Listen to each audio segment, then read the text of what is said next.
أعوذ بالله من الشيطان الرجيم.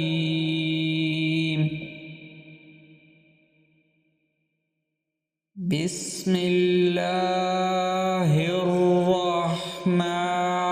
الرحيم.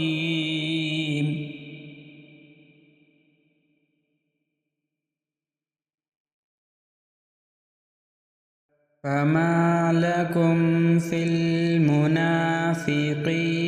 فئتين والله أركسهم بما كسبوا أتريدون أن تهدوا من أضل الله ومن يضلل الله فلن تجد له سبيلا ودوا لو تكفرون كما كفروا فتكونون سواء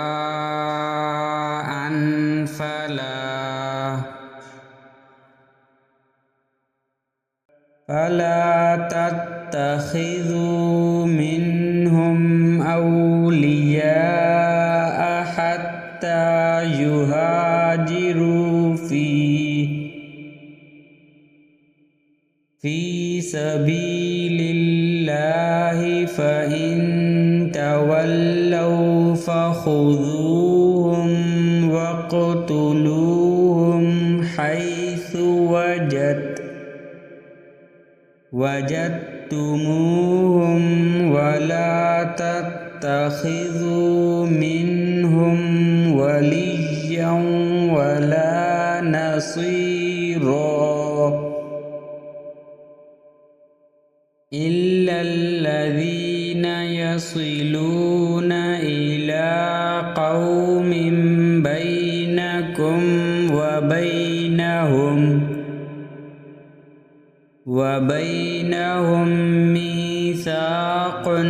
أو جاءوكم حصرت صدورهم أن يقاتلوكم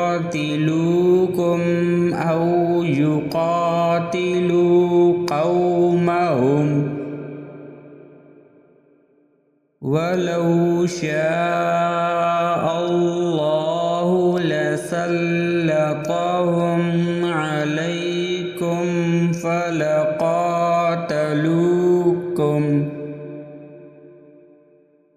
فإن اعتزلوكم فلم يقاتلوكم وألقوا إليكم السلم فما جعل الله لكم عليهم سبيلا ستجدون آخرين يريدون أن يأمنوكم ويأمنوا قومهم كلما ردوا إلى الفتنة أركسوا فيها فإن لم يعتزلوكم ويلقوا إليكم السلم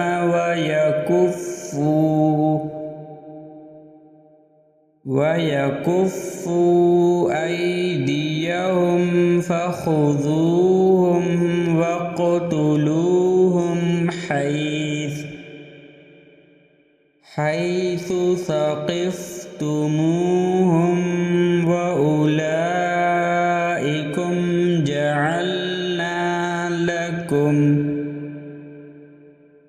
جعلنا لكم عليهم سلطانا مبينا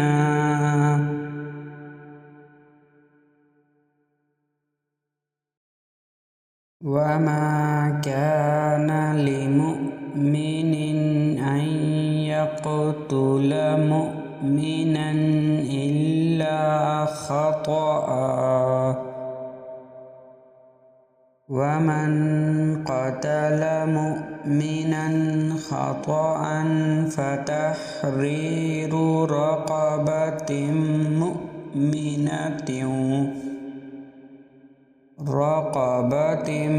مؤمنة ودية مسلمة إلى أهله إلا أن يصدقوا فإن كان من قوم عدو لكم وهو مؤمن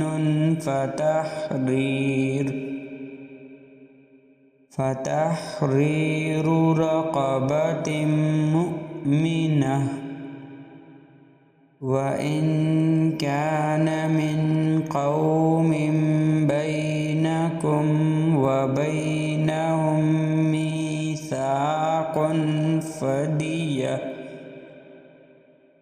فدية مسلمة إلى أهله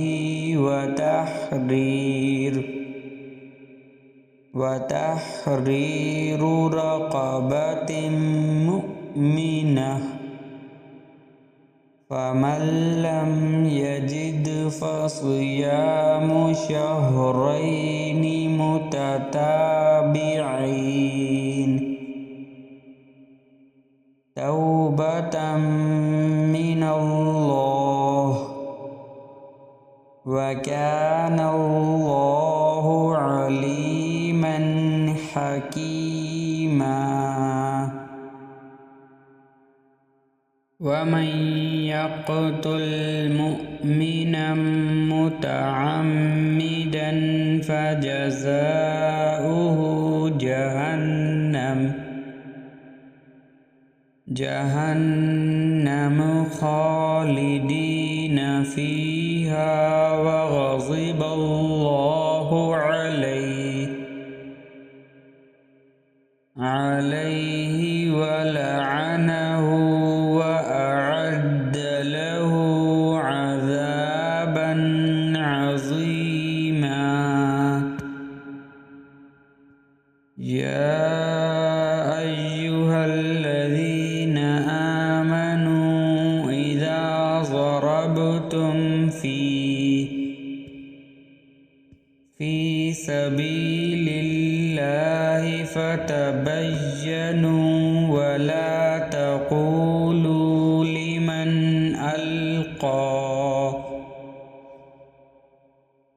لمن ألقى إليكم السلام لست مؤمنا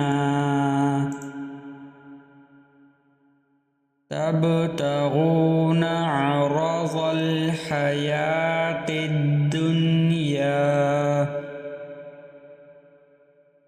فعند الله مغانم كثيرة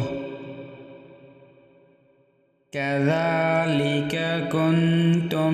من قبل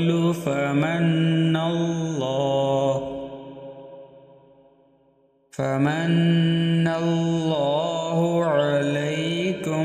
فتبينوا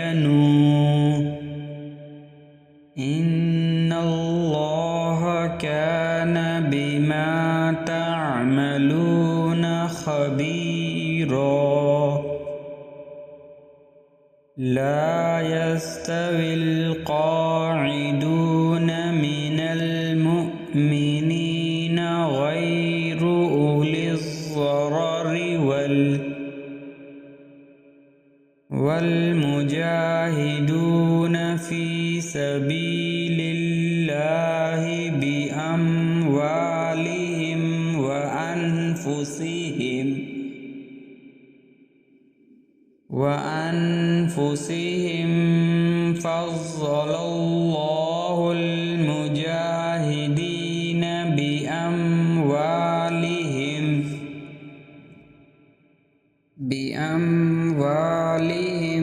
وأنفسهم على القاعدين درجة وكلا وعد الله الحسنى وفضل الله المجاهدين على القاعدين أجرا عظيما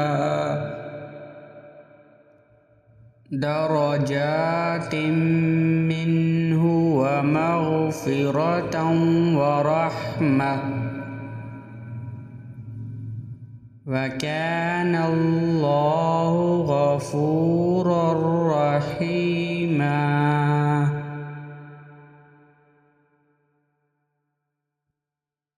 إن الذين توفاهم الملائكة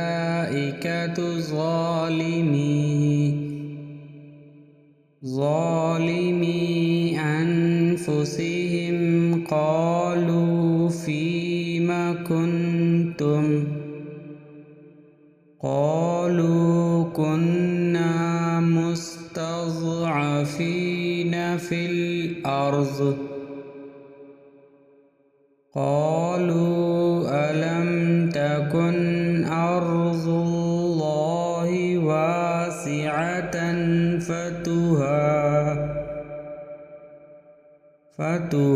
فتهاجروا فيها فأولئك مأواهم جهنم وساءت مصيرا إلا المستضعفين من الرجال والنساء والولدان لا يستطيعون حيلة ولا يهتدون سبيلا فأولئك عسى الله أن يعفو عنهم وكان الله عفوا غفورا ومن يهاجر في سبيل الله يجد في الأرض مراغما كثيرا وسعة ومن يخرج من بيته مهاجرا إلى الله ورسوله ثم يدركه الموت فقد وقع أجره على الله وكان الله غفورا رحيما وإذا ضربتم في الأرض فليس عليكم جناح أن تقصروا من الصلاة إن خفتم أن يفتنكم الذين كفروا إن الكافرين كانوا لكم عدوا مبينا وإذا كنتم فيهم فأقمت لهم الصلاة فلتقم طائفة منهم معك وليأخذوا أسلحتهم فإذا سجدوا فليكونوا من ورائكم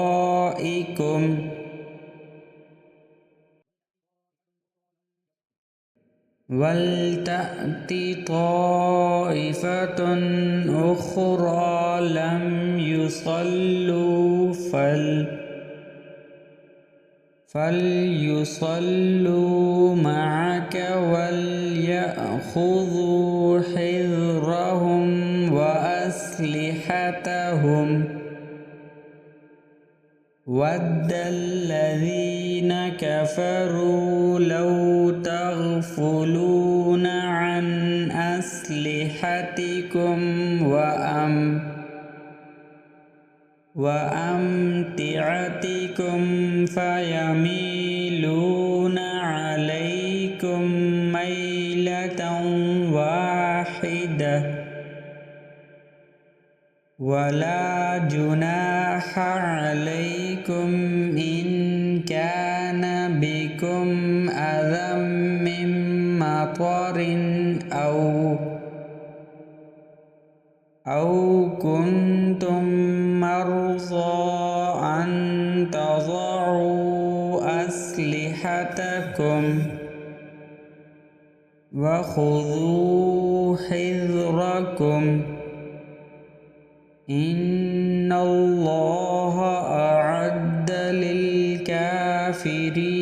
عذابا مهينا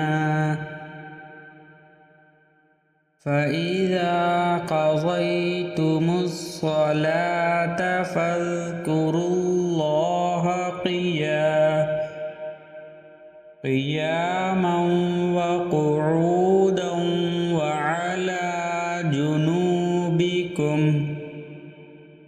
فإذا اطمأننتم فأقيموا الصلاة إن الصلاة كانت على المؤمنين كتابا موقوتا ولا تهنوا في ابتغاء القوم إن تكونوا تألمون فإنهم يألمون كما تألمون وترجون من الله ما لا يرجون وكان الله عليما حكيما إنا أنزلنا إليك الكتاب بالحق لتحكم بين الناس بما أراك الله ولا تكن للخائنين خصيما واستغفر الله إن الله كان غفورا رحيما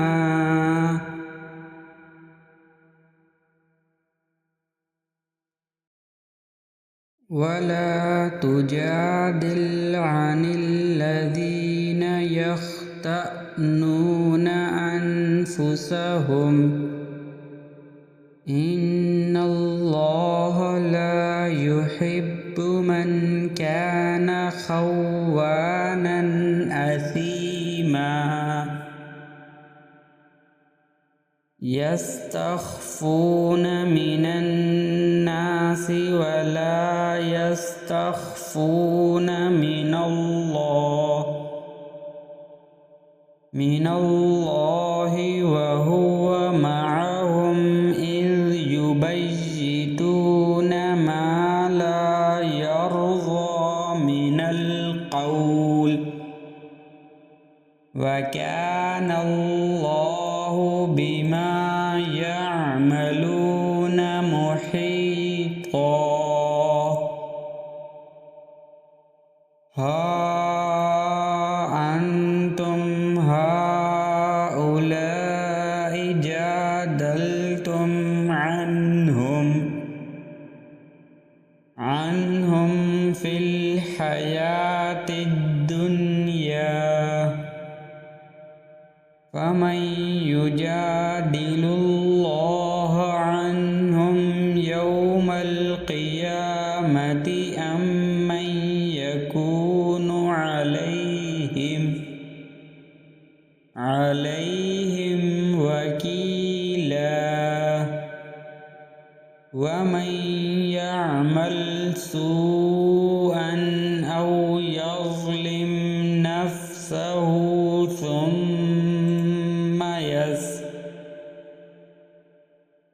ثم يستغفر الله يجد الله غفورا رحيما ومن يكسب إثما فإنما يكسبه على نفسه وكان الله عليما حكيما ومن يكسب خطيئة أو إثما ثم يرم به بريئا فقد احتمل بهتانا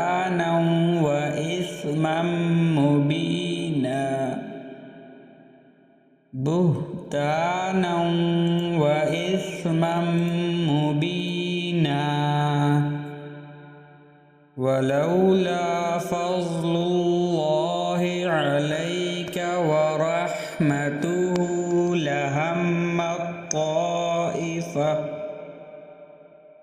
لهمت طائفة منهم أن يضلوك وما يضلون إلا أنفسهم وما يضرونك من شيء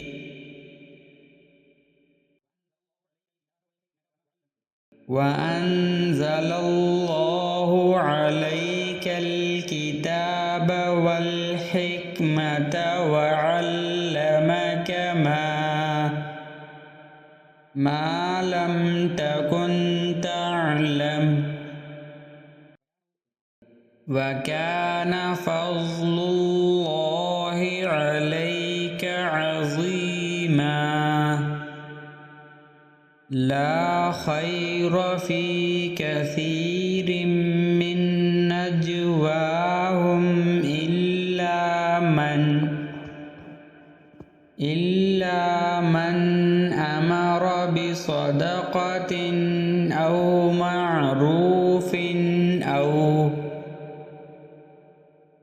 أو إصلاح بين الناس ومن يفعل ذلك ابتغاء مرضات الله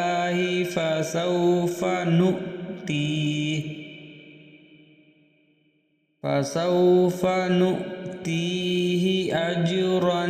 عظيما ومن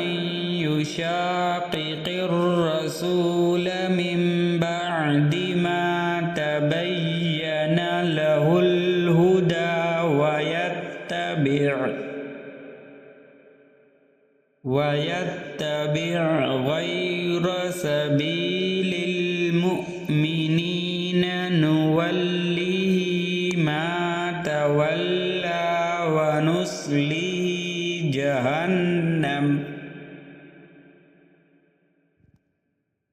وساءت مصيرا